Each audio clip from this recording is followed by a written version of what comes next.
트럼프 미국 대통령이 비상사태 행정명령에 서명하고 난 후 구글, 인텔, 퀄컴, 자일링스, 브로드컴 등 화웨이와 거래를 하던 거의 모든 기업들이 화웨이와 거래를 중단하겠다고 발표하고 있습니다.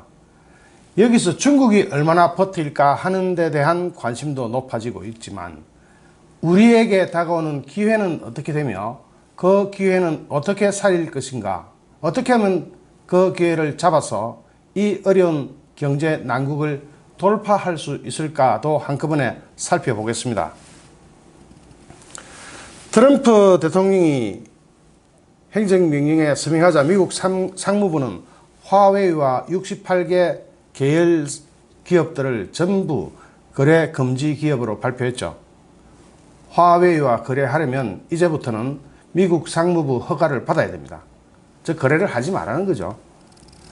단기적으로는 미국 기업들 퀄컴, 인텔, 마이크론 이런 미국 기업들에게도 손해죠.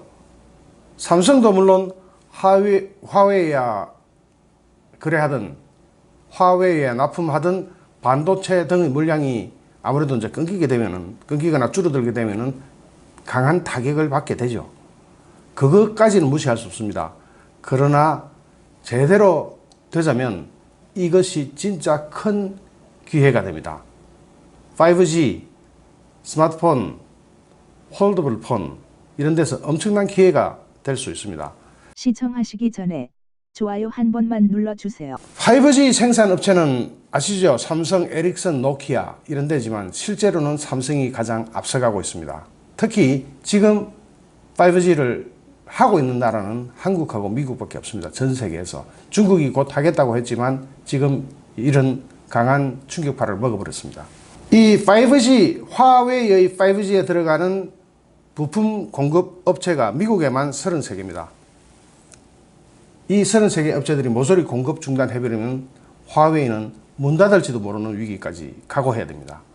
그러면서도 시진핑은 항복할 기색을 전혀 보이지 않고 있습니다. 지금 이렇게 거래 중단을 발표한 중에서 특히 단기적으로 지금 직접 폭탄이 날아가는 쪽은 어디냐면은 이 화웨이 폰입니다. 거기에는 화웨이 폰에는 구글의 안드로이드랑 호환이 되어야 유럽 시장에 팔릴 수가 있습니다. 구글 플레이스토어, 구글 맵, 지메일 등 애플리케이션을 포함해서 구글이 제공하는 각종 서비스에 접속할 수 있어야 유럽에서 팔리죠. 그게 딱 끊겨버립니다. 그러면 유럽, 캐나다, 인도 이런 데서는 화웨이 폰은 이제 더 이상 기세를 떨칠 수가 없게 되죠. 기가 팍 죽어버리겠습니다. 물론 화웨이 폰을 쓰더라도 누구에게나 개방된 오픈소스는 쓸 수 있습니다. 그런데 오픈소스만 가지고 그게 됩니까? 그런 걸로는 최신 유행을 따라잡기에는 불가능하죠. 즉 앞으로 구글 안드로이드나 이런 데서 소프트웨어, iOS 이런 거 제공하는 데서 이제 끊겨버리기 때문에 화웨이는 이제 거품 물치기 됩니다. 지금 미중 무역 전쟁에서 다른 이슈도 좀 있지만 다 빼고 제일 중요한 큰 건 딱 한 개입니다. 지적 재산권, 기술 탈취 이런 거 다 중국이 오케이 했거든요. 오케이 했는데 이것을 법제화하라니까 시진핑이 난색을 표하는 겁니다. 만약에 이것을 법제화하자면 전에 제가 말씀드렸죠. 시진핑이 실각할지도 몰라요. 그 정도로 전국인민대회에서 전인대에서 이걸 법안으로 통과시켜야 되는데 미국의 굴복한 총리로 이걸 통과시키자 하면은 그게 쉽겠습니까? 굉장히 어렵습니다. 그러니까 시진핑이 죽으라고 아예 내놓고 협박하고 있는 거나 마찬가지입니다. 중국을 문 닫게 하고자 하는 전략이라는 시각도 있죠. 그런 시각에 저도 100%까지는 아니더라도 90% 이상 동의합니다. 제가 90% 하면 굉장히 높은 겁니다. 그러니까 미국 전체 이익을 놓고 볼 때 이런 무역전쟁 이게 키포인트가 아니죠. 중국이 더 이상 성장해서 미국을 위협하는 상태를 막는 겁니다.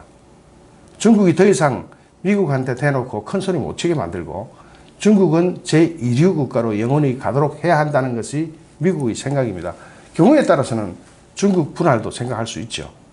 그런 것까지도 다 감안했을 때 미국으로서도 양보할 수 없고 중국은 이거 양보했다가는 실가의 위기, 중국에서 실가가 어떻게 되죠? 죽을 수도 있습니다.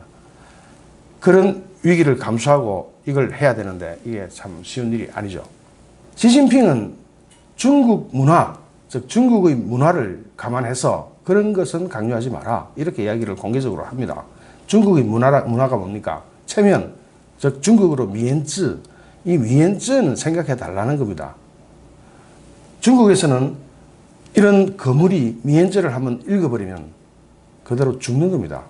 실각할 수도 있다니까요. 그걸 트럼프는 계속해서 압박하고 있습니다. 만약 지금 미중 무역 전쟁이 원만하게 타결되지 않는다면 화웨이 폰은 운영체제 때문에 골로 갑니다. 화웨이는 자체적으로 홍몽이라는 자체 운영체제를 개발했다고 그것도 탑재했다고 이야기하고 있습니다. 그러나 이게 호환이 돼야죠. 구글 안드로이드에서 딱 끊어보면 구글 서비스는 더 이상 못 쓰게 되는데 전 세계인이 가장 많이 쓰는 구글 서비스를 이 화웨이만 못 쓴다고 할 때 중국 안에서는 문제가 없겠죠. 중국에서는 어차피 뭐 이런 거 신경 안 쓰니까. 중국 안에서는 문제가 없겠지만은 유럽 시장, 일본 시장, 또 기타 전 세계 시장에서 명함을 내밀 수 있겠습니까? 이건 이제 그대로 그 기업이 끝나는 수순으로 가는 정도로 위기 상황입니다. 중국인들은 지금 애국심 마케팅이 한참입니다. 애국심을 자극해서 외국에서 손해보는 것을 내수로 만회해 보자고 난립니다. 그러나 그것도 제한적입니다. 어떻게 그걸 외국에서 팔리는 걸 다 커버할 수 있나요? 특히 그 어마무시한 유럽 시장을 무시하고는 될 일이 아닙니다. 삼성이라고 자체 OS 개발 안 했겠습니까? 2016년도에 이거 아시는 분 다 아실 거예요. 관심 있으신 분들. 타이젠 개발해가지고 일부 탑재도 했죠. 시험 탑재도 했습니다. 그러나 결국 시장의 호환성에는 따라가지 못해가지고 접어버렸습니다. 지금은 더 안 합니다. 구글 안드로이드를 사서 쓰는 게 더 낫다. 거기에 편성하는 것이 더 낫다. 왜냐하면 거기가 워낙 큰 시장을 가지고 있기 때문이죠. 가깝게 유튜브만 해도 지금 보시는 유튜브만 해도 구글 거잖아요.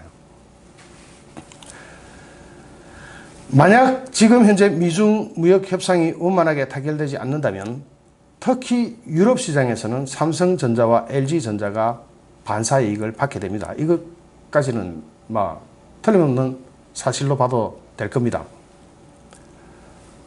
화웨이와 같은 구글 안드로이드를 지금 현재는 삼성도 LG도 쓰고 있거든요. 물론 화웨이는 좀 다릅니다. 외국에 나올 때 호환이 되도록 해놔가지고 나오는 거죠. 그것이 화웨이만 없어집니다. 그러면은 전 세계 앱 시장이 딱 두 개잖아요. 애플, 그리고 구글 안드로이드. 이걸 잃어버리면은 애플 거 달라 해도 줄 리가 없고 중국은 그대로 주저앉게 되죠.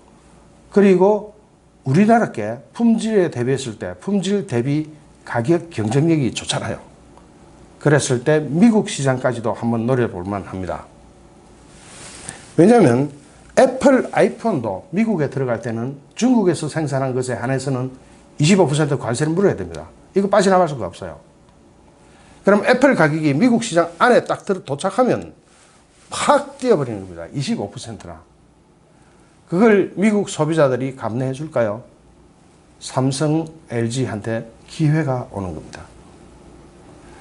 물론 무역 협상이 타결돼 버리면 이 기회는 날아가겠지만 그래도 반짝 기회라도 온 겁니다. 온 것은 사실입니다. 여기서 잘하느냐 못하느냐가 달려있겠죠. 화웨이 브랜드 가치는 급락할 겁니다. 팍 주저앉을 겁니다. 일부 전문가들 사이에서는 외신에서는 내년 화웨이 스마트폰 매출은 1억 대가 줄 거라고 합니다. 지금 2억 5천만 대에서 약 1억 대가 날아갈 거라고 합니다. 이렇게 되면 화웨이는 기업 존재나 기업이 그대로 생존해 나가는 것 자체도 타격을 받을 수가 있습니다. 화웨이 뿐입니까? 모든 중국 제품에 관세 25%를 부과할 겁니다. 이렇게 되면 중국은 오래 못 버팁니다. 정말로 오래 버티기 좀 힘듭니다. 길어도 올해 연말까지 버틸까? 물론 중국에서는 화웨이 아닌 다른 상품으로 유럽이나 이런 데 팔아먹을 수 있죠. 물론 많이 팔아먹을 수 있습니다. 그러나 가장 중심되는 시진핑이 가장 역점을 두고 추진하는 사업, 즉 중국 제조 2050은 물 건너 가는 겁니다. 이게 물 건너가면 시진핑의 업적이 완전히 사라지기 때문에 시진핑으로서는 양손에 칼날을 쥐어버린 겁니다. 저는 이 무역 협상이 길어도 올해 연말까지는 타결될 것으로 봅니다. 그러나 그때까지는 중국 및 화웨이는 막대한 손실을 각오해야 할 것 같습니다. 이것이 우리에게 기회가 되는 거죠. 화웨이가 죽으면 반도체 매출은 급락하게 되어 있습니다. 그러나 그래도 우리한테는 이것을 능가하는 기회가 될 수 있습니다. 삼성전자, LG전자 잘 하셔야 됩니다. 이 기회를 살려야 됩니다. 특히 5G 분야에서는 삼성과 LG가 기를 쓰고 시장 확대를 해야 됩니다. 이 시기에 빨리 해야 됩니다. 지금 5G가 상용화된 데는 한국하고 미국밖에 없죠. 그렇다면 다른 데 움츠려 뜨고 이렇게 딱 기어 나오기 전에 팍팍 공격하고 들어가면 전 세계 시장을 어쩌면 상대할 수가 있습니다. 특히 인도 시장요. 거기도 성장하면 어마어마한 시장이 되지 않습니까? 인도와 유럽 이 두 시장에 삼성전자와 LG전자가 정말 잘해 주시기를 바랍니다. 지금 LG전자는 16분기 연속 적자를 기록하고 있죠. 그런데 LG전자는 미국 이동통신사 스프린트라고 있습니다. 여기를 잡았습니다. 파트너를 잡았습니다. 그래가지고 이 스프린트를 통해서 예약 판매에 돌입한 V50 신Q 이게 올 31일 날 출시됩니다. 이게 기회가 되기를 바라면서 기회가 될 때죠. 해필 요때 화웨이가 탁 잡아졌잖아요. 그렇게 되면은 애플도 25% 관세 물고 들어오고 요때 잡아야 됩니다. 요때 시장을 쫙 펼쳐놔야 시장을 장악해놔야 나중에 해결이 됐을 때 그때 이 시장을 계속 향유할 수가 있습니다. 지금 LG전자의 2018년 북미 시장 스마트폰 점유율은 15.9%였고 이것은 2013년의 약 2배입니다. 엄청나게 2배 같으면 엄청나게 성장한 겁니다. 5년 만에. 시장 점유율이 15.9%면요. 이게 괜찮은 바탕입니다. 이 바탕에서 이 바탕을 깔고 미국의 스프린트사라는 파트너사를 깔고 이때 애플도 화웨이도 물리치면서 LG전자도 여기서 기회를 한번 잡아야 됩니다. 이 무역전쟁이 극적으로 타결되지만 않는다면 삼성전자와 LG전자한테는 분명하게 빈집에 황소 들어가는 꼴이 납니다. 호박이 굴러 들어가게 됩니다. 이때 삼성전자 이재용 한번 보십시오. 일본 도쿄를 방문해서 현지 1, 2위 이동통신자를 찾아서 5세대 5G 이동통신 사업 협력 방안을 논의했다고 합니다. 일본은 험지라고 합니다. 외국 상품에 그렇게 시장을 호락호락하게 열어주는 동네가 아니죠. 일본이라는 데가 원래 그런 데 아닙니까? 그런데 5G는 일본도 지금 아직은 시장이 안 뚫렸잖아요. 망이 아직 안 깔렸습니다. 이때보다 더 좋은 기회가 또 있겠습니까? 일본이 화웨이를 선택할 수도 있었는데 그 길이 막혀버렸잖아요. 그러면 삼성한테는 땅 짚고 헤엄치는 그런 기회가 왔을 수도 있습니다. 일본의 1위는 NTT 도코모입니다. 이 NTT 도코모는 옛날에 그런 기적을 한번 창출한 적이 있습니다. 도코모에서 앱을 개발하는 모든 사람들한테 사무실 뭐 이런 거 주면서 시장 하나를 완벽하게 형성한 그런 실적과 기록을 가지고 있습니다. NTT 도코모가. 괜찮은 기업이에요. 그러고 2위가 KDDI인데 이런데 본사를 잇따라 방문하면서 CEO들을 만나가지고 5G 서비스 안착을 위해서 협력을 강화하기로 했다고 합니다. 자세한 내용은 나중에 다시 한번 이 부분을 다시 한번 별도로 코너를 만들어서 한번 동영상을 제작하겠습니다만 저는 이 그램 참 마음에 듭니다. 이재용이죠. 가방이 하나, 두 개. 저걸 직접 캐리어를 끌고 다니면서 일본, 미국 이런 데 막 찾아다닙니다. 저 그림은 진짜 마음에 들더라고요. 저 사진은. 그리고 이재용이가 뭐라고 했는지 한번 봅시다. 5년 뒤 10대 중 한 대는 자율주행 자동차다. 자율주행 자동차가 5년 뒤에는 10대 중 한 대는 될 거다. 5년이면 얼마 남았습니까? 눈 깜빡할 사이에 5년 지나가죠. 특히 이 자율주행 자동차는 차량과 차량 간의 소통이 되면서 진행을 할 때 더 좋습니다. 이것을 V2X라는 기술입니다. 사람은 개입하지 않고 차와 차끼리 소통하는 거죠. 그걸 사물 인터넷이라고 하는데 이게 5G 속도를 타면 어마어마한 효율을 나타내게 됩니다. 안정성과 주행 안정성과 또 속도 이런 데서 완벽함을 줄 수가 있죠. 저기 가는 저 차량 교신하고 바로 옆 차량도 교신하고 순간적으로 싹 다 교신하면서 대화를 나누면서 가는 겁니다. 그동안 운전자는 이 V2X한테 모든 것을 맡기고 있으면 됩니다. 그냥. 이런 기술뿐만 아니라 AI, 삼성이 지금 AI 하고 있습니다. 그 다음에 5G 하고 있죠. 그러고 차량에 들어가는 부품들, 전자부품들. 하드웨어적인 뭐 철판 깎고 프레임 짜고 이런 거는 삼성이 할 일은 아니죠. 그런 핵심 부품들을 차량에 맞게 모든 부품을 다 가지고 있는 그런 기업도 삼성밖에 없습니다. 디스플레이, 오디오, 배터리, V2X, 소프트웨어 싹 다 하고 있어요. 센서 산업. 삼성이 올해 센서에 투자 많이 한다고 했죠. 센서까지, 시스템 반도체까지, 비메모리까지 싹 삼성이 다 기술을 가지고 있습니다. 그런 점에서 삼성한테는 지금이 남보다 더 큰 기회가 될 수가 있죠. 이렇게 오늘은 삼성만 예로 들었습니다만 모든 기업들이 열심히 하는 기업들이 좀 있습니다. 이렇게 돈 벌어서 세금 내고 기업 아니고 누가 그래요? 정부는 돈 쓰기만 하지 돈을 벌진 않죠. 돈을 번다는 것은 우리 국민한테 세금 뜯어가는 것과 또 국채 발행하는 거, 빚내 오는 거, 그 두 개 말고는 돈 벌어오는 게 어디 있습니까? 이런도 없죠. 기업은 돈을 벌어 오면서 그걸로 세금도 막대하게 냅니다. 어마어마하게 냅니다. 세금도 내고 고용도 엄청나게 창출하면서 그 부가가치가 높은 고용입니다. 즉 월급이 센 고용이죠. 정부처럼 80만 원 주는 그런 고용이 아니죠. 상당한 월급을 주는 그런 직장을 만들어내는 게 삼성 외, 기업들 외 또 누가 있습니까? 거의 없죠.